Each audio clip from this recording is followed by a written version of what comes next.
Добрый день, уважаемые коллеги! Комреспубликанский институт развития и образования проводит вебинар, посвященный особенностям проведения конкурса на присуждение премии лучшим учителям за достижения в педагогической деятельности в 2020 году. Уважаемые коллеги, для нас это уже добрая профессиональная традиция перед каждым профессиональным конкурсом информировать вас об особенностях данного конкурса, обращать внимание на определенные логические последовательные действия, которые вы должны предпринять для того, чтобы успешно участвовать в конкурсе. Уважаемые коллеги, нам очень важно, что данный конкурс, он включен в линейку национального проекта образования.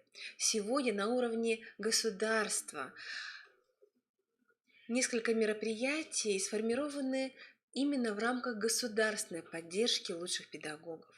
Уважаемые коллеги, национальная система профессионального роста педагогических работников предусматривает выявление лучших педагогов, лидеров нашего профессионального сообщества. Но, наверное, вы согласитесь, что важно не только их выявить, но важно поддержать лучших педагогов, лидеров педагогов. Поэтому, конечно, нам очень важно, чтобы на уровне Республики Коми данные меры государственной поддержки, они были доведены до каждого педагога Республики Коми. Важно, чтобы на уровне муниципального образования была выстроена система подготовки педагогов к участию в данном конкурсе. Я хочу напомнить, что данный конкурс имеет несколько этапов. Региональный этап, который организует Комреспубликанский институт развития и образования, и федеральный этап. Мы об этом с вами более подробно остановимся в рамках нашего вебинара. И, конечно, идеология конкурса она связана с тем, что именно сегодня мы обращаемся к тем педагогам, которые уже приняли решение в 2020 году включиться в данный конкурс.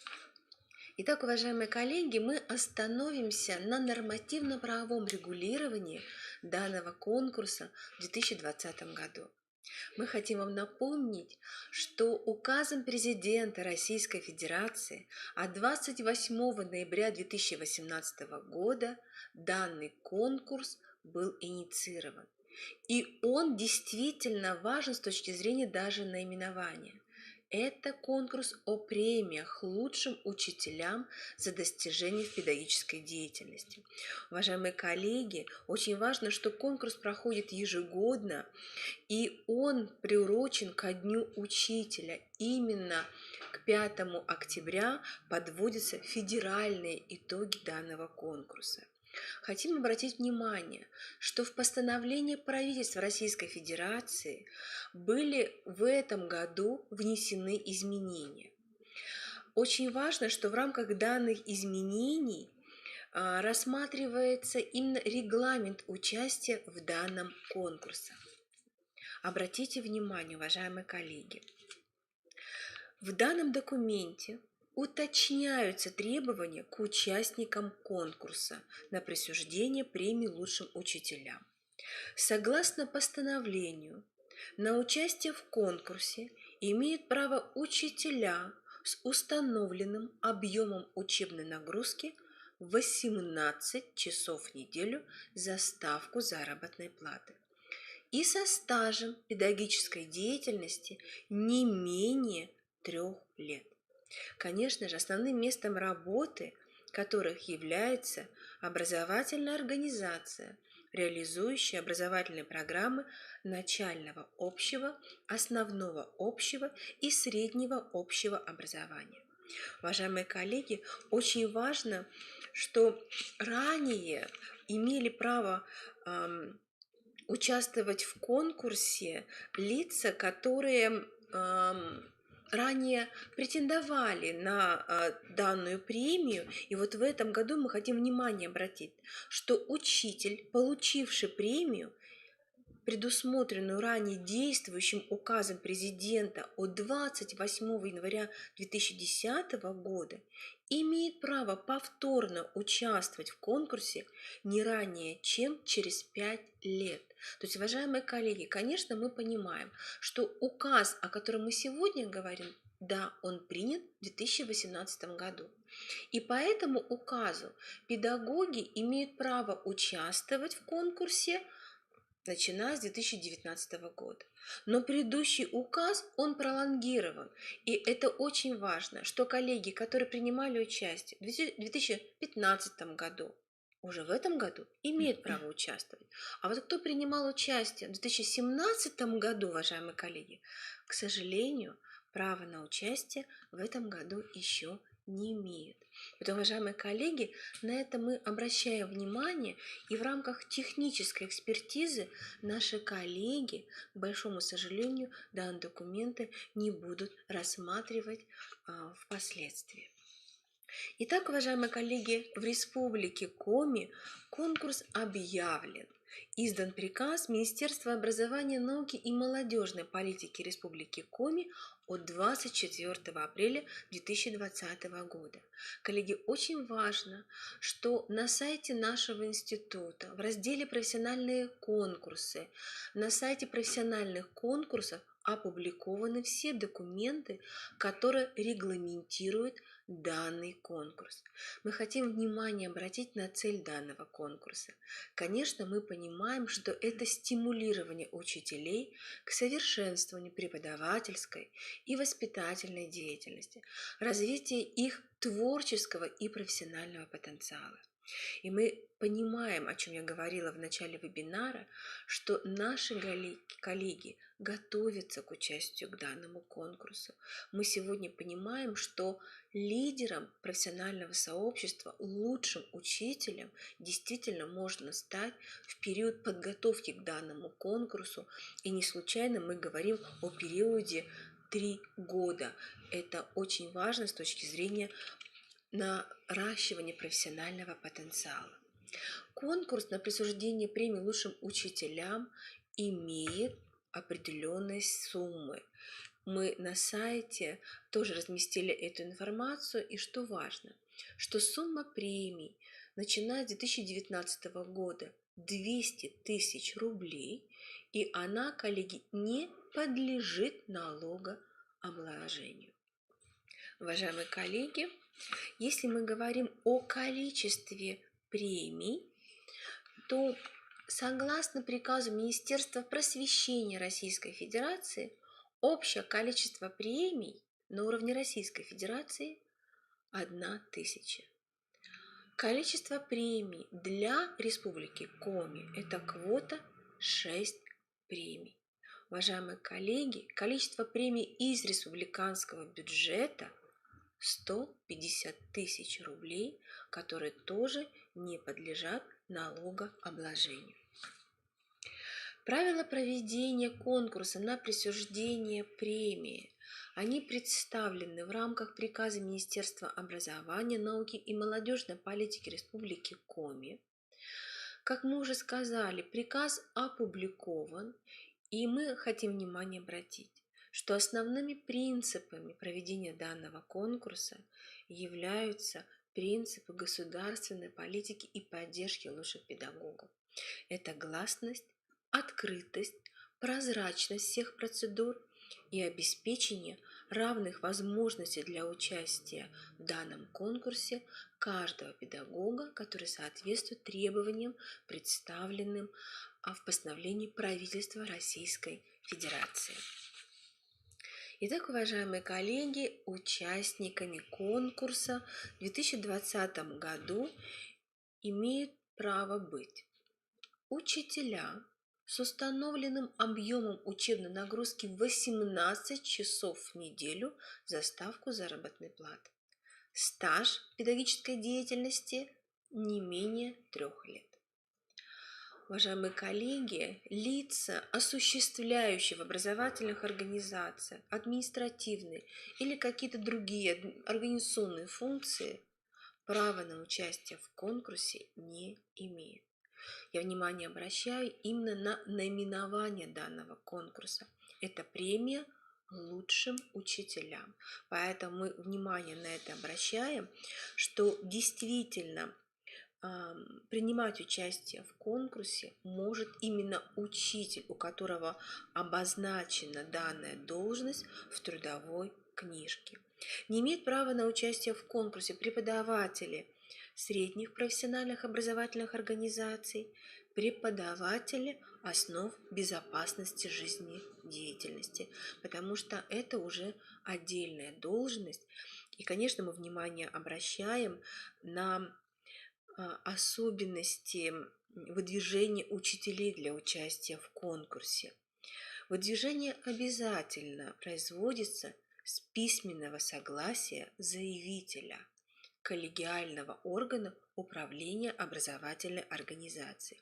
Это может быть совет образовательной организации, попечительский совет, общее собрание педагогического коллектива, либо общее собрание педагогического совета, иные органы самоуправления, которые предусмотрены в уставе образовательной организации.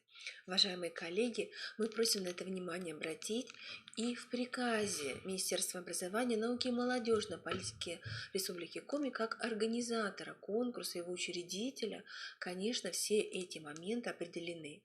Также на нашем сайте представлены все документы, которые необходимо представить нашим коллегам в конкурсную комиссию. Уважаемые коллеги, этот конкурс проводится в каждом субъекте Российской Федерации. Для обеспечения проведения конкурса на уровне республики уже создана конкурсная комиссия. Состав конкурсной комиссии сформирован в соответствии с правилами проведения данного конкурса, которые установлены приказом Министерства образования, науки и молодежной политики Республики Коми. Очень важно, что в состав конкурсной комиссии входит персонально руководители образовательных организаций. И вы можете ознакомиться, уважаемые коллеги, кто входит в конкурсную комиссию из руководителей образовательной организации. Входят представители профессиональных объединений работодателей, представители общественных объединений, которые осуществляют свою деятельность в сфере образования. И, конечно, родители или законные представители обучающихся наших образовательных организаций. Уважаемые коллеги, есть особенности по квотированию. Не более 1/4 от общего числа членов конкурсной комиссии определяются именно через данную градацию. Уважаемые коллеги, в составе конкурсной комиссии в этом году 28 представителей данных категорий. Полномочия конкурсной комиссии, они тоже определены, уважаемые коллеги, в правилах проведения конкурса. Итак, уважаемые коллеги, очень важно понять, что конкурсная комиссия начинает работать в июне. Коллеги очень активно работают с материалами, которые представлены нашими участниками. И что важно, что именно конкурсная комиссия устанавливает процедуру проведения конкурса и максимальный балл по каждому из условий конкурса участия, которые определены в правилах. Именно конкурсная комиссия осуществляет и прием документов, и регистрацию, техническую экспертизу и, конечно, экспертизу конкурсных документов. Конкурсная комиссия формирует рейтинг участников конкурса, определяет победителей федерального и республиканского уровней. Очень важно, что именно протокол, подписанный председателем конкурсной комиссии, он предоставляется на уровень и республики, и на уровень Российской Федерации. И все данные документы, они направляются пакетом, который подписан будет дальнейшим министром образования, науки и молодежной политики Республики Коми на уровень Российской Федерации. Уважаемые коллеги, очень важно обратить внимание на сроки проведения конкурса. Мы активно работаем, и очень важно, что профессиональное сообщество уже давно ожидало старта данного конкурса. Итак, с 1 июня начинается прием документов, их регистрация и техническая экспертиза. с 1 июня 16:00. Уважаемые коллеги, прием документов осуществляется. Мы более подробно расскажем, как их будем принимать. Елена Александровна присоединится к нашему вебинару, и уже регламент предоставления документов обозначит в нашем вебинаре. Второй этап очень важный для нас – это работа с конкурсной комиссией с 8 июня по 26 июня. И мы очень надеемся, что к 10 июля, мы обозначаем не позднее, мы надеемся даже намного раньше, мы завершим формирование рейтинга и определим перечень победителей конкурса на уровне Республики Коми и направим наши рекомендации по федеральным участникам Министерства просвещения Российской Федерации. Уважаемые коллеги, очень активный месяц для всех участников и для образовательных организаций, потому что главное поддержать участников столь важного конкурса. Итак, уважаемые коллеги, я уже анонсировала, что информационная поддержка осуществляется Комреспубликанским институтом развития образования. Мы являемся и операторами данного важного государственного конкурса. И внимание обращаем, что все документы, которые сопровождают нормативно-правовое поле, они опубликованы, уважаемые коллеги, в разделе «Конкурсы». Также внимание обращаю, что на портале «Открытое образование Республики Коми» для педагогов размещена вся информация о данном конкурсе за последний год, за предыдущий год и за 2019 год, и, конечно, вся информация по регламентации данного конкурса в 2020 году. Уважаемые коллеги, ну а теперь, конечно, наши претенденты, мы обращаемся к вам, потому что мы сейчас очень подробно остановимся на требованиях к оформлению документов. Лена Александровна, передаю вам слово. Добрый день, уважаемые педагоги. Мы продолжаем наш установочный вебинар. Продолжаем работать с вами по нашей презентации. Я хочу сообщить, что данная презентация будет размещена обязательно на нашем сайте и на портале «Открытое образование». Переходим ко второму вопросу, это требования к оформлению документов. Самый, наверное, важный, получается, вопрос, да, и всех интересуют моменты, которые мы сейчас рассмотрим. Итак, прием материалов будет осуществляться в Коми Республиканском институте развития образования с 1 по 5 июня. Информация о начале приема работ будет размещена на сайте института. А сейчас мы с вами пройдемся по списку документов, которые необходимо предоставить в конкурсную комиссию. Итак, первый документ – это представление заявителя. В приложении, к положению, это приложение номер 1, размещена форма, и также форма размещена на сайтах. Так, согласно положению о проведении конкурса, выдвижение учителей для участия в конкурсе производится заявителем. Галина Владимировна уже проговорила, кто заявителем может быть коллегиальный орган управления образовательной организацией, это совет образовательного учреждения, попечительский совет или общее собрание, педагогический совет, иные органы самоуправления, обязательно предусмотрены уставом образовательного учреждения. На что мы хотим обратить внимание, какие данные представляются в представлении. Это сведения об участнике, об образовательной организации, а также указывается сведения о заявителе. Какие данные здесь могут совпадать? Во-первых, поскольку как самостоятельный коллегиальный орган управления организацией, как правило, не существует, поэтому некоторые данные, как контактный телефон, факс, адрес, у заявителя могут совпадать со сведениями образовательной организации. Обратите внимание, что в представлении подпись заявителя заверяется подписью руководителя образовательной организации и печатью. В том случае, когда коллегиальный орган управления организацией возглавляет руководитель образовательной организации, заверяется подписью начальника муниципального органа управления образованием и соответствующей печатью. И обращаем также ваше внимание, что в представлении необходимо указывать полностью фамилия, имя, отчество участника, директора образовательной организации и руководителя заявителя.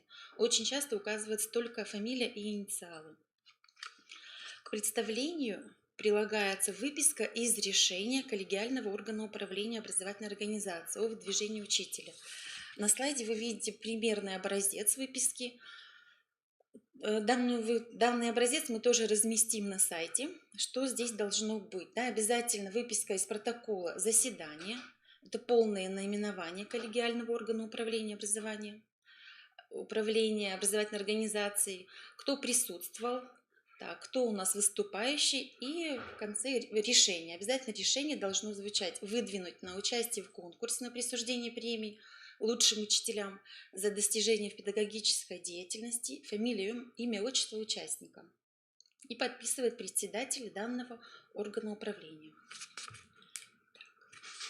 Следующий документ. В списке это копия документа об образовании учителя, заверенная руководителем образовательной организации. Если после получения документа о профессиональном образовании произошла смена фамилии, необходимо приложить подтверждающий документ. Заверенная руководителем образовательной организации копия трудовой книжки учителя. Когда вы будете готовить данный документ, не забывайте о записи на последней странице. Работает по настоящее время. С этого года мы запрашиваем еще справку с места работы на бланке вашей организации. Какие сведения должны быть включены в этот документ? Это полная фамилия, имя, отчество учителя, должность с указанием предмета, учебная нагрузка учителя, общий педагогический стаж, включая стаж на указанном месте работы. Напоминаем, что обязательно у вас должно быть достаточное количество часов для того, чтобы вы смогли принять участие в конкурсе. Участник конкурса в обязательном порядке должен провести публичную презентацию общественности и профессиональному сообществу, публичную презентацию результатов своей деятельности. Содержанием презентации может быть как общий отчет о профессиональных достижениях, так и отдельное инновационное направление деятельности учителя. В качестве профессионального сообщества могут выступать члены методического объединения, педагогические работники, участники семинара или конференции. В качестве представителей общественности могут выступать родители, работодатели, журналисты, члены общественных организаций. Информация о публичной презентации общественности и профессиональному сообществу предоставляется в виде двух документов. Это справка, подтверждающая проведение учителем публичной презентации по форме согласно приложению 2 к положению. И второй документ – это выписка из протокола о проведении данного мероприятия. Справка готовится администрацией образовательной организации, заверяется руководителем. Учитель размещает материалы публичной презентации, а это текст выступления. Если есть, то, возможно, презентацию в сети интернет. Это можно разместить на сайте образовательной организации или на личном сайте, или на сайте управления образованием. Обратите внимание, что публичная презентация – это не сама информация о профессиональных достижениях по утвержденным условиям, что очень часто на сайтах размещают всю свою работу педагоги. Этого делать не надо. Да? И еще обращаем внимание, что в выписке из протокола о проведении данного мероприятия необходимо указать присутствие членов общественности и профессионального сообщества. В справке указывается прямая ссылка на публикацию, на публичную презентацию. В выписке какое может быть здесь решение? Рекомендовать опыт учителя к представлению на муниципальном и республиканском уровнях, поддержать кандидатуру учителя для участия в конкурсе или одобрить опыт учителя и разместить на сайте, например, образовательной организации. С целью реализации принципов гласности, открытости и прозрачности процедур конкурсная комиссия публикует прямые ссылки на публичные презентации учителей, которые допущены к участию во втором этапе конкурса на портале «Открытое образование Республики Коми». На портале вы тоже можете посмотреть архив за последние 3 года. Все ссылки участников 2018, 2019 и 2017 года размещены на портале. Ссылки на публичные презентации. Следующий документ – это согласие на обработку персональных данных. Тоже заполняется по предложенной форме. Смотрите приложение к положению. И подписывается участником. Напоминаем, что все формы документов у нас размещены на сайте КРИРУ и на портале «Открытое образование». Мы рекомендуем, что еще в перечне документов, которые необходимо представить участнику, нет такого документа, как устав. Мы просим вас ко всем перечисленным документам приложить копию титульного листа и первой страницы устава образовательной организации. Все документы мы рекомендуем сгруппировать и вложить в одну мягкую папку-скоросшиватель. Посмотрите, как на слайде. На электронный носитель данные документы копировать не надо. Только бумажный вариант вот этих всех перечисленных документов. Следующий документ, который нужно представить конкурсную комиссию, это информация о профессиональных достижениях учителя. Это основной документ. Она должна быть заверена руководителем организации, структурирована строго в соответствии с условиями конкурса. Информация о профессиональных достижениях учителя предоставляется на бумажном и электронном носителе. Аналитическая справка заверяется на титульном листе подписью директора и печатью. Технические требования, я не буду перечислять, они указаны в пункте 10 положения. Страницы информации обязательно должны быть пронумерованы. Каждое условие сопровождается подтверждающими документами, приложениями. Это могут быть справки, отзывы, копии локальных актов, конспекты уроков, программы. В справке, содержащей информацию о профессиональных достижениях учителя, указываются ссылки на подтверждающие документы. Здесь хотим обратить ваше внимание на такой факт, что поступают уже вопросы, как нужно заверять подтверждающие документы. Мы отвечаем вот на ваш вопрос. В положении о проведении конкурса в пункте 10.3 прописано о необходимости заверения всех подтверждающих документов. Федеральные операторы ежегодно проверяют все подтверждающие документы. В связи с этим данное требование является обязательным, поскольку директор, ставя свою подпись и печать, заверяет и подтверждает достоверность представленной информации. Оформление играет очень важную роль в подаче документов. Возникают вопросы, как представить саму работу, информацию. Рекомендуем оформить справку с приложениями в папку «Регистратор». Вы видите на слайде. Лучше, тоже наш совет, не вставлять страницы в файлы. Очень неудобно экспертам, когда в один файл вставляются скрепленные степлером страницы. Если вы размещаете в одной папке справку и подтверждающие документы, то сделайте разделитель, чтобы эксперт мог легко найти приложение к необходимому условию. Еще один вариант оформления, к примеру, у нас педагоги города Воркуты оформляют по каждому условию отдельную папку. Тоже очень удобно проверять экспертам. Подтверждающие, то есть документы по каждому условию в отдельных папках-скоросшивателях. Обращаем ваше внимание, что оформление справки, которую мы сейчас проговорили, носит рекомендательный характер. И каждый участник может оформить ее по своему усмотрению, в соответствии только строго с условиями конкурсного отбора. Итак, мы переходим к третьему вопросу, это к рассмотрению условий участия в конкурсе. Постановлением правительства Российской Федерации от 29 декабря 2018 года установлено 6 условий участия в конкурсе. Первое условие – это наличие у учителя собственной методической разработки по преподаваемому предмету, имеющей положительное заключение по итогам апробации в профессиональном сообществе. Второе условие – высокие с позитивной динамикой за последние 3 года результаты учебных достижений обучающихся, которые обучаются у учителя.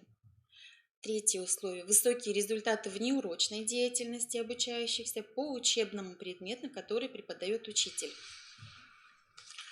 Следующие 3 условия. Создание учителем условий для адресной работы с различными категориями обучающихся. Это может быть одаренные дети, дети из социально неблагополучных семей, дети, попавшие в трудные жизненные ситуации, дети из семей мигрантов, дети-сироты и другие категории. Так, следующее условие – это обеспечение высокого качества организации образовательного процесса на основе эффективного использования различных образовательных технологий, в том числе дистанционных образовательных технологий и электронного обучения. И последнее условие – это непрерывность профессионального развития учителя. Прокомментируем кратко каждое условие. Итак, первое условие – это наличие у учителя собственной методической разработки. Каждое условие отметим, что имеет максимальный балл. Вот первое условие – максимальный балл вы можете получить 10 баллов в данном условии.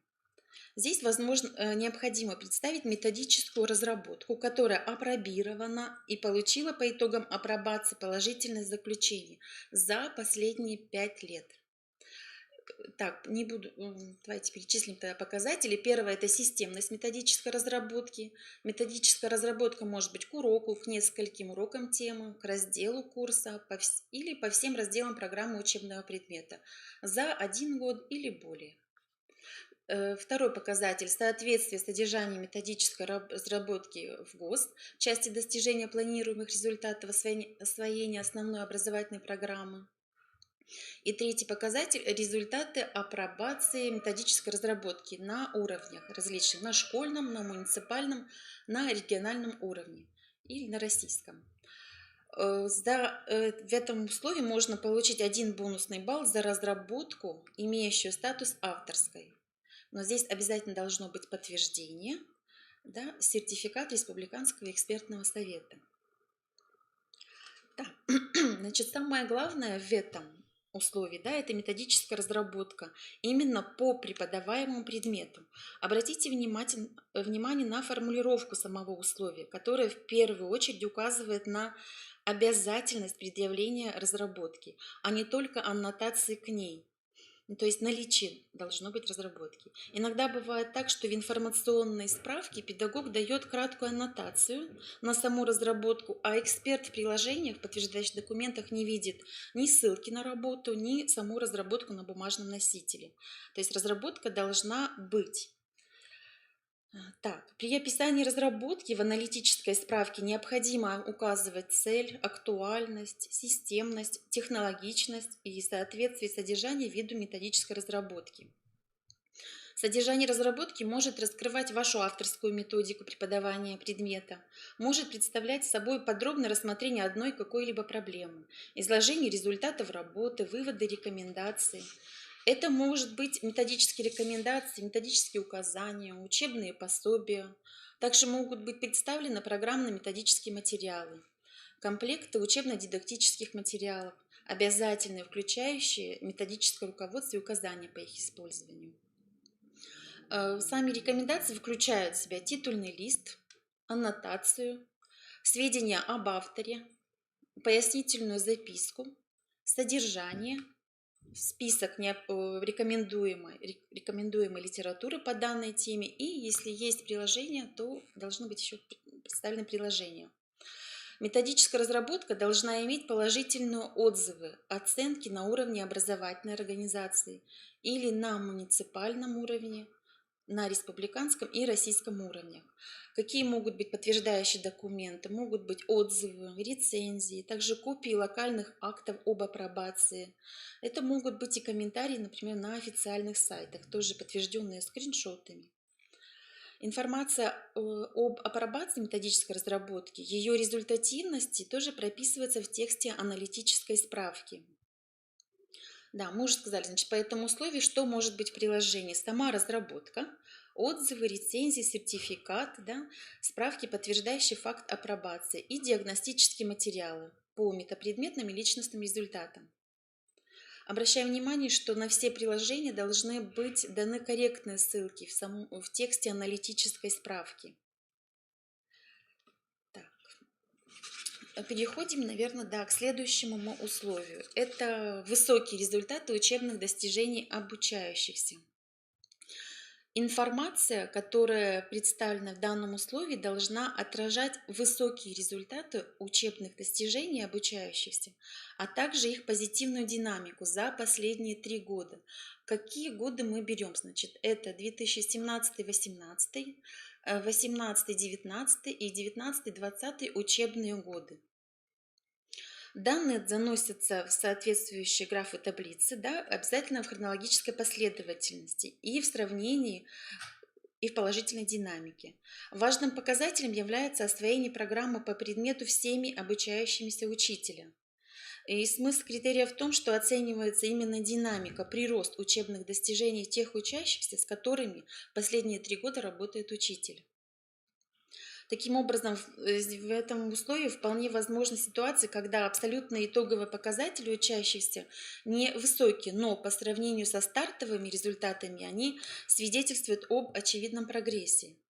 В показателе 2.2 рекомендуется оценивать не только количественные данные и факт наличия документов, подтверждающих позитивную динамику качества знаний за последние 3 года, но и анализ факторов и условий, которые позволяют учителю достигать указанных результатов в педагогической деятельности. Динамику уровня успеваемости можно показать на графиках, диаграммах с указанием названия мониторинга.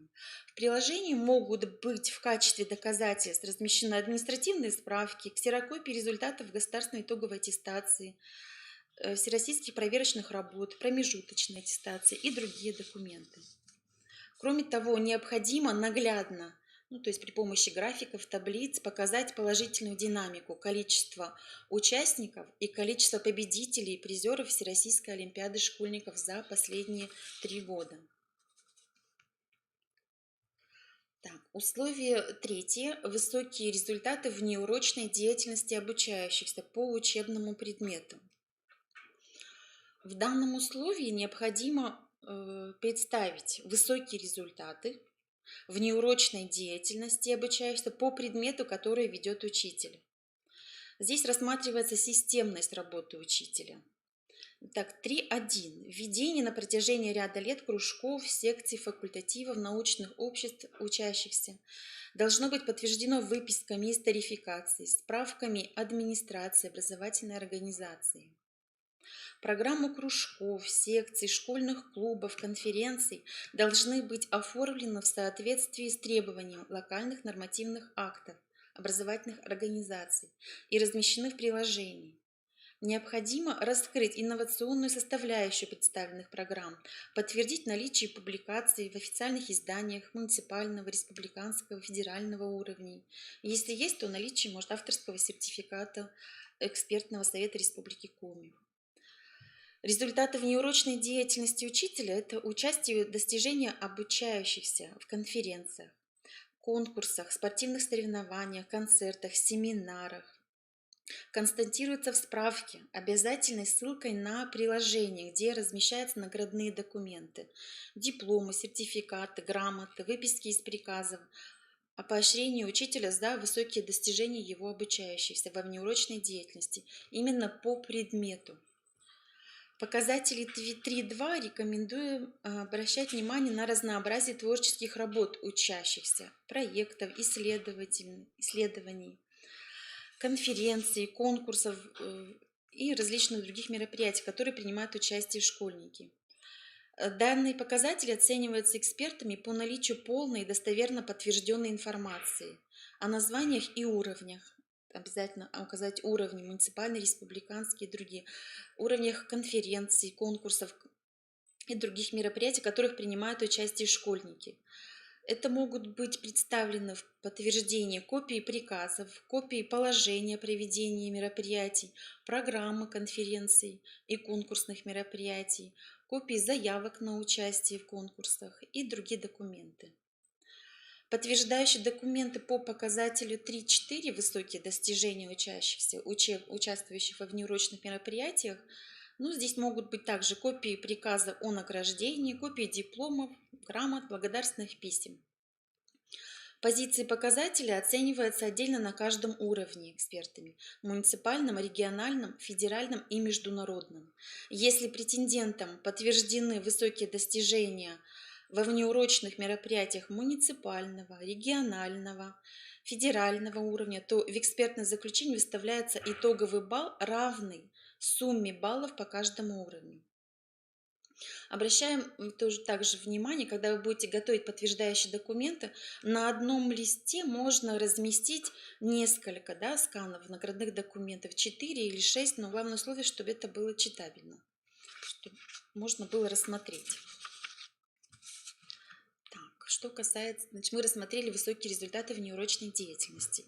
Переходим к следующему условию. Это создание учителем условий для адресной работы с различными категориями обучающихся. Так, что у нас здесь, значит, два показателя. Первое. Вы должны выбрать категорию обучающихся, да, и показать систему вашей работы. Показатель 4.1 – это создание организационно-методических условий для адресной работы с указанной категорией. Может быть представлена программа работы с выбранной категорией обучающихся, продемонстрированы разнообразные формы работы, должен быть выбор мероприятия, необходимо обосновать. Также должна прослеживаться система и должны быть указаны планируемые результаты реализации программы. Вы можете получить 1 бонусный балл в данном условии, если вы представили разработку и реализацию индивидуальных образовательных маршрутов. И в показателе 4.2 вы должны представить анализ реализации представленного в показателе 4.1 документа. Да, и здесь что может быть? Вы должны прокомментировать фактические и образовательные результаты. На высокий уровень это что должно быть представлено? Анализ реализации программы и прокомментированы фактические образовательные результаты. Также можно представить индивидуальные рабочие программы для одного или нескольких обучающихся по скорректированной учебной траектории. Могут быть, что тут индивидуально представлено консультирование одаренных детей или нуждающихся в специальной педагогической поддержке. В том числе можно использовать личный сайт, да, или с применением дистанционных образовательных технологий. И обратите внимание, что у нас в этом году здесь нет примечания, что если работа с одаренными детьми была отражена в пункте 3, то в данном критерии, например, если вы представили работу с одаренными детьми, баллы засчитываться не будут. То есть вы здесь можете представить работу с одаренными детьми. Следующее условие – это обеспечение высокого качества организации образовательного процесса на основе эффективного использования учителем различных образовательных технологий. Первый показатель – это продуктивное использование современных технологий в образовательном процессе.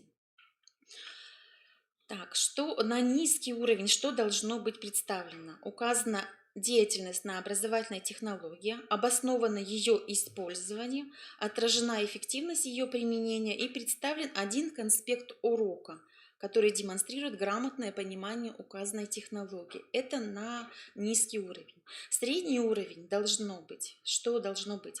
Указана деятельность на образовательной технологии, также обосновано ее использование, представлены конспекты уроков, не менее 2 конспектов уроков, которые демонстрируют грамотное понимание указанных технологий. И высокий уровень необходимо указать 2 технологии образовательные, обосновать использование и представить не менее 2 конспектов по каждой технологии. Показатель номер 2, да, 5.2. Использование информационно-коммуникативных технологий в образовательном процессе. Так, низкий уровень представленности. Что должно быть? Если вы только представили презентации, видео и аудиозапись, да, перечень, может, интернет-ресурсов, это оценивается как низкий уровень представленности показателя. Средний уровень. Что должно быть? Можно представить презентации, видео, аудиозаписи, тоже, то есть перечень образовательных ресурсов, авторских разработок электронных ресурсов, интерактивного оборудования, которое вы используете. Высокий уровень – это использование всего того, что мы перечислили, и еще плюс осуществление контрольно-оценочной деятельности с применением данной технологии. Показатель 5.3. Реализация образовательных программ с применением дистанционных образовательных технологий. Наверное, актуально в настоящее время. Я думаю, что большинство педагогов получат максимальный балл за этот показатель, да, максимально высокий балл. Что должно быть представлено? На низкий уровень это использование электронной почты, социальных сетей для образовательных целей, организация процесса посредством комплексных информационных систем. Это низкий уровень. Средний уровень – использование программы Skype, видеоконференц-связи для образовательных целей, то есть для вебинаров, онлайн-тренингов, проведение видеоконференций, реализация образовательных программ через персональный сайт, сайт образовательной организации, через единую систему электронного обучения Республики Коми. Это все означает средний уровень представленности показателя. На высокий уровень что должен педагог представить? Педагог должен проводить онлайн-уроки с использованием возможностей образовательных платформ, например, Zoom, Teams, Profme и других. Подтверждающих документах можно приложить на электронном носителе видеозапись фрагмента урока или видеозапись рабочего, например, стола. Или скриншоты, да? То есть вы должны подтвердить проведение онлайн-уроков именно на образовательных платформах. И последнее условие у нас – это непрерывность профессионального развития учителя. Данное условие включает в себя требования к своевременному прохождению курсов повышения квалификации или профессиональной переподготовки, участие в обучающих профессиональных семинарах, курсах и тренингах, участие также в профессиональных конкурсах на разных уровнях. Показатели оцениваются по факту участия в обучающихся профессиональных семинарах, курсах, тренингах, научно-практических конференциях и семинарах и конкурсах на разных уровнях. Данный показатель рекомендуется оценивать по факту наличия ссылок на подтверждающие документы. Да? То есть вам необходимо представить ксерокопии дипломов, сертификаты, свидетельства о повышении квалификации, копии приказов, программы конференций, в которых вы участвовали, публикации в сборниках, да, выходные данные публикаций по результатам публикации в сборниках по результатам, например, научно-практических конференций. Показатель 6.3 включает в себя оценку участия в обучающих профессиональных семинарах, курсах и тренингах.